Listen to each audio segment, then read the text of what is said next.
255 নম্বর আয়াত, সূরাতুল বাকারা, আয়াত নাম্বার 200, সবাই বলুন 255 নম্বর আয়াত। মুখস্থ আছে সবার? পড়েন তো, পড়েন। এটা আয়াতুল কুরসি। এটা কোরআনের সবচাইতে দামি আয়াত। 6236টা আয়াতের মধ্যে থেকে সবচাইতে দামি আয়াত এটা। আযম আয়া ফিল কোরআনিল কারীম, আল্লাহর কোরআনের সবচাইতে দামি আয়াত, the greatest verse in the Quran. Ubayy ibn Ka'b রাদিয়াল্লাহু তাআলা আনহুকে বিষ্ণু সাল্লাল্লাহু আলাইহি ওয়াসাল্লাম জিজ্ঞেস করলেন, উবাই বলো তো কোরআনের কোন আয়াতটা সবচেয়ে সেরা? উবাই জানেন, তারপরে বললেন আল্লাহু ওয়া রাসূলুহু আ'লাম, আল্লাহ আল্লাহর রাসূল ভালো জানেন। দেখেন কত বিনয়ী ছিলেন সাহাবারা, জেনেও উত্তর দিতে চাইতেন না, ভাবতেন না জানি বিশ্বনবী নতুন কিছু আমাদেরকে জানায়। বিশ্বনবী আবার বললেন, তুমি কি জানো কোরআনের সবচেয়ে শ্রেষ্ঠ আয়াত কোনটা? এবার উবাই ভাবলেন এবার আমি উত্তরটা দিয়েই দেই। তিনি বললেন আয়াতুল কুরসি, আল্লাহু লা ইলাহা ইল্লা হুয়াল হাইয়ুল কাইয়ুম, এটা শ্রেষ্ঠ আয়াত। বিশ্বনবী খুশি হয়ে উবাই ইবনে কাবের বুকে একটা চাপড় মারলেন, এরকম আদরের চাপড় দিয়ে বললেন, লিয়াহনিকাল ইলমু ইয়া আবুল মুনজির, হে আবুল মুনজির, জ্ঞান এবং প্রজ্ঞা তোমার জন্য মোবারক হোক, তুমি ঠিক বলেছো। সুবহানাল্লাহ পড়ে। তাহলে এই প্রথম ইনফরমেশনটা আজকে জানলাম, কোরআনের সর্বশ্রেষ্ঠ আয়াতের নাম, সবাই বলবেন একসাথে, কোরআনের সর্বশ্রেষ্ঠ আয়াতের নাম কোন সূরায়? আয়াত নাম্বার 255। এত আয়াত থাকতে এই আয়াতটা কেন সর্বশ্রেষ্ঠ হলো রে ভাই? এর কারণ এই আয়াতের ভেতরে আল্লাহ তাআলা তার নিজের পরিচয় তুলে ধরেছেন। এই আয়াতের ভেতরে আল্লাহ তাআলা তাওহীদের পরিচয় দিয়েছেন, একত্ববাদ, তিনি যে একক। আমাদের রব কয়জন? নাকি দুইজন, তিনজন, কয়জন? আমাদের রব একজন, এক আল্লাহর পরিচয় আছে। এখানে আল্লাহর জ্ঞান, আল্লাহর ক্ষমতা, আল্লাহর কুদরতের বিবরণ আছে। এই একটি আয়াতে আল্লাহর 4টা আসমাউল্লাহিল হুসনা আছে, আল্লাহর 4টা সুন্দর সুন্দর নাম, আল হাই, আল কাইয়ুম, সবশেষে আছে আল আলী, আল আযীম। মোট কয়টা? জোরে বলেন। আল হাইয়ুল কাইয়ুম দুটা, আল হাই একটা, আল কাইয়ুম একটা। ওয়ালা ইয়াউদুহু হিফযুহুমা ওয়া হুয়াল আলিয়ুল, একটা আল আলী আর একটা আযীম। তাহলে মোট আল্লাহর কয়টা নাম আছে এখানে? এজন্য এই আয়াতটা কোরআনের সবচাইতে শ্রেষ্ঠতম আয়াত, আয়াতুল কুরসি। এটা আপনারা পড়বেন। বিষ্ণু ঈসা ইসলাম বলেন, মান ক্বারাআ আয়াতাল কুরসি দুবুরা কুল্লি সলাতিন মাকতুবাতিন লাম ইয়ামনাহু মিন দুখুলিল জান্নাতি ইল্লাল মাউত। প্রত্যেক ফরজ সালাতের পরে যে ব্যক্তি আয়াতুল কুরসি পড়ে তার জান্নাতে যাওয়ার ক্ষেত্রে আর কোনো বাধা থাকে না, একটা জিনিস ছাড়া, সেটা হচ্ছে মরণ, মৃত্যু। লোকটা মরে না তাই জান্নাতে যায় না, মরলেই জান্নাতি। প্রত্যেক ফরজ সালাতের পরে যদি কেউ আয়াতুল কুরসি পড়ে তার জান্নাতে যাওয়া কেউ ঠেকাতে পারবে না, কোনো বাধা নাই। একটা বাধা আছে, সেটা কি? মরে না। না মরলে জান্নাতে যেতে পারবেন? মরলেই। তাহলে কত ফজিলতপূর্ণ আয়াত বলেন। বাতুপা হাতের আমার কলেজার টুকরা ভাইয়েরা, প্রত্যেক ফরজ নামাজের পরে এটা পড়বেন ইনশাআল্লাহ। বলেন সবাই, প্রত্যেক ফরজ সালাতের পরে এই আয়াতুল কুরসি পড়বেন। এবং বিষ্ণু ঈসা ইসলাম বলেছেন, যখন ঘুমোতে যাবা, ইদা আওয়াইতা ইলা ফিরাশিক, যখন ঘুমোতে যাবা আয়াতুল কুরসি পড়বা। যদি পড়ো, আল্লাহর পক্ষ থেকে আপনার সিকিউরিটির জন্য আল্লাহ একটা স্পেশাল ফেরেশতা নিয়োগ দেয়, সকাল পর্যন্ত আপনার সিকিউরিটি দেয়, শয়তান আপনার কাছে আসতে পারে না। ফজরের পরে পড়লে মাগরিব পর্যন্ত সিকিউরিটি, প্রোটেকশন ফ্রম আল্লাহ। মাগরিবের পরে পড়লে ফজর পর্যন্ত প্রোটেকশন ফ্রম আল্লাহ। তাহলে this Ayatul Kursi should be our ওয়াজিফা, ডেইলি ওয়াজিফা at every morning and every evening for every Muslim. ঠিক কিনা বলেন? প্রত্যেক মুসলিমের স্পেশাল ওয়াজিফা হবে আয়াতুল কুরসি। ফরজ নামাজের সালাম ফিরানোর পরে আস্তাগফিরুল্লাহ আস্তাগফিরুল্লাহ আস্তাগফিরুল্লাহ 3 বার, সুবহানাল্লাহ 33 বার, আলহামদুলিল্লাহ 33 বার, আল্লাহু আকবার 33 বার, লা ইলাহা ইল্লাল্লাহ ওয়াহদাহু লা শারীকা লাহু, এগুলো পড়ার পরে আমরা আয়াতুল কুরসি পড়ব।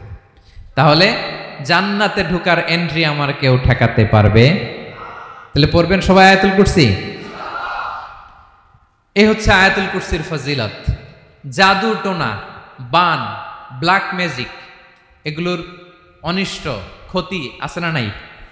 অনেকের সমস্যা, বলে হুজুর ব্ল্যাক ম্যাজিক করেছে, জাদু করেছে, বান মেরেছে, এগুলো থেকে আল্লাহ তাআলা আপনাকে প্রোটেকশন দিবেন। শয়তান আপনাকে ওয়াসওয়াসা দিতে পারবে না, কাছে আসতে পারবে না। জিন এসে আপনার ডিস্টার্ব করতে পারবে না। জিন পরে ডিস্টার্ব করে না?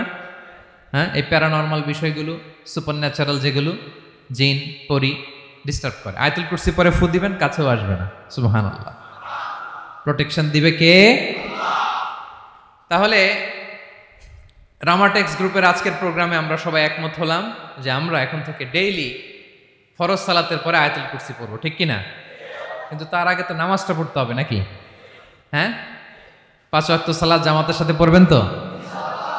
হাত তুলেন, ওয়াদা করেন আল্লাহর সাথে, বলেন আল্লাহ, হাত তুলে ওয়াদা করলাম 5 ওয়াক্ত নামাজ জামাতের সাথে আদায় করার চেষ্টা করব, তুমি তৌফিক দাও। আওয়াজ করে পড়ুন আমিন। আর নামাজের পরে আয়াতুল কুরসি পড়বেন ইনশাআল্লাহ, বলেন। তাহলে আসুন এই সুমহান আয়াত, কোরআনের সর্বশ্রেষ্ঠ আয়াত, যেটিকে বিষ্ণু ঈসা ইসলাম সকাল সন্ধ্যা পড়তে বলেছেন প্রোটেকশনের জন্য, সে আয়াতের তাফসীর আমরা শুনি। সবাই আমার সাথে সাথে আওয়াজ করে পড়ুন, আউযু বিল্লাহি মিনাশ শাইতানির রাজীম, বিসমিল্লাহির রহমানির রহিম। আল্লাহু লা ইলাহা ইল্লা হুয়াল হাইয়ুল কাইয়্যুম লা তা'খুযুহু সিনাতুন ওয়ালা নাওম লাহু মা ফিস সামাওয়াতি ওয়া মা ফিল আরদ মান যাল্লাযী ইয়াশফা'ু 'ইনদাহু ইল্লা বিইذনিহি يعلم ما بين أيديهم وما خلفهم ولا يحيطون بشيء من علمه إلا بما شاء وسع كرسيه السماوات والأرض ولا يؤوده حفظهما وهو العلي العظيم। পড়েন আল্লাহু আকবার। মুখস্থ আছে সবার? না থাকলে আজকে করে নেবেন, পারবেন তো ইনশাআল্লাহ। একটি মাত্র আয়াতের তাফসীর করব, সূরা বাকারার 255 নম্বর আয়াত। কিন্তু এই একটি আয়াতে আল্লাহ 10টি কথা বলেছেন। কয়টি? 10টি কথা বলেছেন। গুনে গুনে এই 10টা কথা বলে আজকে শেষ করব ইনশাআল্লাহ, বলেন। এক নাম্বার কথা হচ্ছে আল্লাহু লা ইলাহা ইল্লাহু। আল্লাহ নিজের পরিচয় দিচ্ছেন। আল্লাহ বলে, আমাকে চিনে নাও, আমি হচ্ছি আল্লাহ, তোমাদের রব। লা ইলাহা ইল্লাহু, তিনি ছাড়া কোনো ইলাহ নাই। আছে? আল্লাহ ছাড়া আমাদের কোনো ইলাহ আছে? বাঁচানেওয়ালা আছে? তরানেওয়ালা আছে? মুক্তি দেওয়ার কেউ আছে? আমাদের বাঁচাতে পারেন, রক্ষা করতে পারেন, মুক্তি নিশ্চিত করতে পারেন একজন সত্তা, তিনি কে? তার নাম কি? সবাই বলেন। আল্লাহ নামটা জপতে আপনার কষ্ট লাগে তো কেমন লাগে? ভালো লাগে? তাহলে প্রাণ ভরে আল্লাহকে ডাকেন, বলেন আল্লাহ। সবাই প্রাণ খুলে আল্লাহকে ডাক দেন, বলেন আল্লাহ। তাহলে যাকে আমরা সব সময় ডাকি, যাকে সব নবীরা ডেকেছে, সব আল্লাহর ওলিরা ডেকেছে, আল্লাহর প্রিয় ভাজনরা ডেকে আল্লাহর প্রিয় হয়েছে, তার নাম কি? তার নাম রেখেছে কে? আল্লাহ নিজেই রাখছে। সুন্দর বলছে। আমার নাম রাখছে কে বলেন তো? কয় আল্লাহ। আমার নাম বলে আল্লাহ রাখছে। আমার নাম রাখছে কে? মা বাবা। আপনার নাম রাখছে কে? আপনার নাম রাখছে কে? মা বাবা। তো আল্লাহর মা বাবা আছে? লাম ইয়ালিদ। আল্লাহ বলে, আমার কেউ জন্ম দেয়ও নাই, আমি কারো কাছ থেকে জন্ম নেইও নাই। সুবহানাল্লাহ পড়বেন না? লাম ইয়ালিদ। আল্লাহর বাবা নাই, দাদা নাই, আমাদের মতো আত্মীয় স্বজন নাই, সন্তান নাই, স্ত্রী নাই। এজন্য আল্লাহ বলেন, আমি আমার নামটা নিজেই রেখে দিয়েছি। ইন্নানি আনাল্লাহু লা ইলাহা ইল্লা আনা ফা'বুদনি ওয়া আকিমিস সালাতা লিযিকরি। আল্লাহ নিজের পরিচয় দিয়ে বলেন, ইন্নানি আনাল্লাহ, আমি হলাম আল্লাহ। তিনি কে? লা ইলাহা ইল্লা আনা, আমি ছাড়া কোনো ইলাহ নাই, তাই ফা'বুদনি, আমি আল্লাহর ইবাদত করো, ওয়া আকিমিস সালাতা লিযিকরি, আমার স্মরণে নামাজ কায়েম করো। আল্লাহ তার নাম কেউ রাখে নাই, তিনি রাখছেন। কারণ আমার দাদা আছে, দাদা রাখছে, আমার বাবা আছে, বাবা রাখছে। আল্লাহর দাদা আছে, বাবা আছে, তার নামটা তিনি নিজেই রেখেছেন। ঠিক কিনা বলেন? তার নাম তিনি নিজেই রেখেছেন। তার কোনো শরীক নাই, তার স্ত্রী নাই, সন্তান নাই, তার পিতা নাই, তার দাদা নাই। আবার এই বিশ্বের বুকে, পৃথিবীর বুকে আল্লাহ নামেও দ্বিতীয় কোনো সত্তা নাই। আছে? আপনি কোনোদিন কারো নাম শুনছেন যে নাম রাখছে আল্লাহ? মালয়েশিয়াতে কার নাম আল্লাহ বলেন? আছে? বাংলাদেশে? আমেরিকাতে? খুদ ফেরাউন, পৃথিবীর সবচাইতে বড় সন্ত্রাস, সেও নিজের আল্লাহ দাবি করে নাই।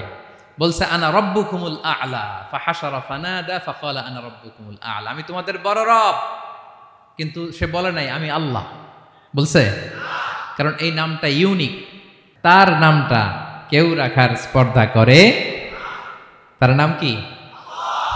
এ নামের যেদিক দিয়ে যাবেন ওদিক দিয়ে পরিচয় পাবেন। আল্লাহ দিয়ে আল্লাহ কোরআনে অনেক জায়গায় নিজের পরিচয় দিয়ে বলেছেন, আল্লাহু ওয়ালিয়ুল্লাযীনা আমানু ইউখরিজুহুম মিনায-যুলুমাতি ইলান-নূর। আবার আল্লাহ শব্দের আলিফ কেটে দিলে লিল্লাহ দিয়েও পরিচয় পাবেন। লিল্লাহি মা ফিস সামাওয়াতি ওয়াল আরদ। লিল্লাহ থেকে লাম কেটে দিলে থাকে লাহু, লাহুল মুলকু ওয়া লাহুল হামদু, এটা দিয়েও পরিচয় পাবেন। লাহু থেকে লাম কেটে দিলে থাকে হু, হু দিয়েও পরিচয় পাবেন। হুয়াল্লাহুল্লাযী লা ইলাহা ইল্লাহু। সুবহানাল্লাহ পড়ে। যেভাবে যাবেন ওভাবে আল্লাহর পরিচয় আছে না নাই? এজন্য আল্লাহ আয়াতুল কুরসি শুরু করলেন নিজের নাম দিয়ে। আল্লাহ বললেন আমি হলাম আল্লাহ, আল্লাহু লা ইলাহা ইল্লাহু, আমি তোমাদের রব, আমার নাম আল্লাহ। লা ইলাহা ইল্লাহু, তিনি ছাড়া কোনো ইলাহ নাই, তিনি ছাড়া কোনো মাবুদ নাই। ঠিক কিনা?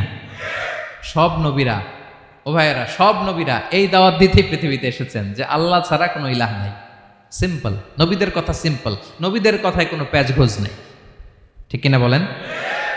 একেবারে সিম্পল, ভেজাল নাই, গোজামিল নাই, নবীদের কথায় কোনো প্যাচ গোজ নাই। সব নবীরা একই দাওয়াত দিয়েছেন, ইয়া কওমি ইবুদুল্লাহা মা লাকুম মিন ইলাহিন গায়রুহু। ইয়া কওমি ইবুদুল্লাহ, ও আমার কওমের লোকেরা আল্লাহর ইবাদত করো। মা লাকুম মিন ইলাহিন গায়রুহু, তিনি ছাড়া তোমাদের কোনো ইলাহ নাই। আমাদের ইলাহ একজন, বলেন তিনি কে? এটাই তাওহীদ, এটাই ওয়াননেস অফ গড, আল্লাহর একত্ববাদের শিক্ষা। এর বিপরীত হচ্ছে শিরক। এর বিপরীত কি? ক্যান্সারের অ্যান্সার আছে কিন্তু শিরকের কোনো অ্যান্সার। সবচেয়ে বড় গুনাহ, সবচাইতে বড় গুনাহ। ইন্নাল্লাহা লা ইয়াগফিরু আন ইউশরাকা বিহি ওয়া ইয়াগফিরু মা দুনা যালিকা লিমান ইয়াশা। আল্লাহ রাব্বুল আলামিন চাইলে সব ধরনের গুনাহ ক্ষমা করে দেন, কেবলমাত্র শুধুমাত্র শিরকের গুনাহ ছাড়া। কোন গুনাহ ছাড়া বলেন? তাহলে শিরকের সাথে আমাদের কোনো সম্পর্ক। আবার আল্লাহ বললেন, লা ইন আশরাকতা লা ইয়াহবাতান্না আমালুক ওয়া লা তাকুনান্না মিনাল খাসিরিন। যদি শিরক করো তোমার আমলগুলো বাতিল করে দেব, কিয়ামতের দিন আখিরাতে তুমি হবা খাসিরিন, লুজার, গেইনার হবা না। সব আমল বাতিল যদি শিরক করেন। নামাজ বাতিল, হজ বাতিল, রোজা বাতিল, তেলাওয়াত বাতিল, সব বাতিল যদি শিরক করেন।